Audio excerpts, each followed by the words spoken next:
Welcome back to every holiday special reviewed on the Roundtable. I'm AwestruckVox, and today we're going to revisit Steven Universe, 3 Gems and a Baby. Now, it should be no surprise Steven Universe's holiday special would be very, non-traditional. It was produced as a holiday special. It aired after their Thanksgiving special. There's snow in the episode, but aside from presents and a few references, that's about it. Now, when this episode first came out 2 years ago, we reviewed it here on this channel, and I'm not here to review it as just a Steven Universe episode. Today, I'm going to look at it more in the context of how it stands as a holiday special. So, during a massive snowstorm, Greg and the Gems reminisce about the very first time Steven would ever have seen snowfall, the winter Steven was born, and by extension, what seems to be the very first time the Crystal Gems met Steven. However, this is following the death of Rose Quartz, Steven's mother who gave up her physical form to bring him into the world. Thus, the Crystal Gems are a bit stumped. They don't quite understand that Steven isn't Rose or that Rose is completely gone. Amethyst believes Rose has shapeshifted into Steven. Garnet, who is a fusion of the two gems Ruby and Sapphire, believes that Rose is merely fused to Steven, and that they can unfuse at any time. While Pearl believes Rose is actually trapped inside of Steven, and if that she removes the gemstone from his body, Rose will definitely come back. Which, who knows, might be actual foreshadowing for the show proper. Now, Greg has been granted the luxury of using his friend Vidalia's house as a place to stay while they're out on vacation, assumably for the holidays, as typically Greg does live in his van. It's here the flashback kicks off with a song, I Could Never Be Ready. A song about parenthood, and that, no matter how much mental gymnastics you do, you can never truly be ready to take care of a child. The song is slow, somber, a bit sad, and definitely sets the tone for the rest of the special. None of the main cast could have prepared themselves for the arrival of Steven, and what this arrival means. The Gems do bring Steven gifts, probably meeting their holiday quota, and something that I really enjoyed that I think first-time viewers will pick up on is that because none of these gifts fit a baby, it does illustrate how out of touch the Gems were when they first got to know Steven. That, despite being on this planet for thousands of years, they're pretty much alien to human culture. After baby Steven teases a glimpse of his powers, the Gems decide, yep, that's Rose. And behind Greg's back, they straight up kidnap Steven. And jack his van, like, overkill much? Way to kick a man while he's down, steal his child and his home? The Crystal Gems spitball their hypothesis on Steven.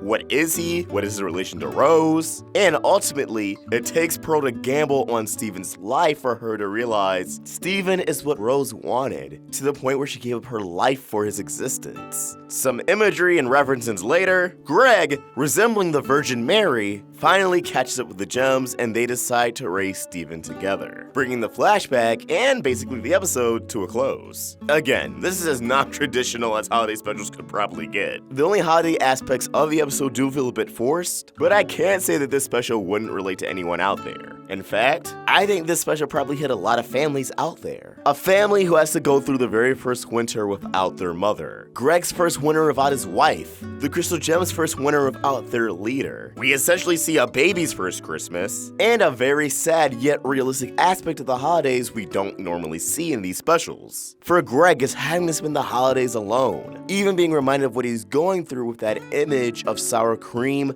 Vidalia, and Yellowtail left in their house. And while he's definitely made peace with the fact the one he loves is gone, the Crystal Gems haven't. We even have Amethyst referring to Steven as Rose when they initially meet, having to be corrected by Garnet, who, despite not referring to Steven as Rose, still isn't wrapping their head around the big picture. And while it would take a few more years, and by a few I mean assumably over 13, we get the seeds of Pearl and Greg reconciling as they agree to raise Steven together. But not really.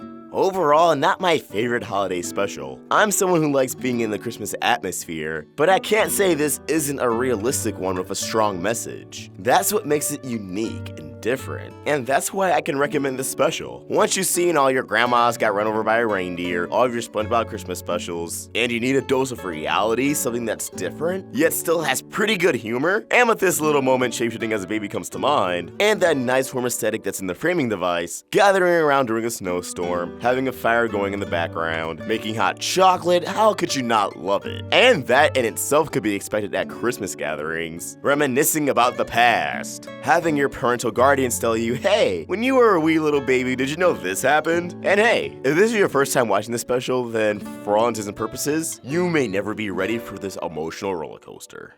I could never be, I could never be, I could never be ready.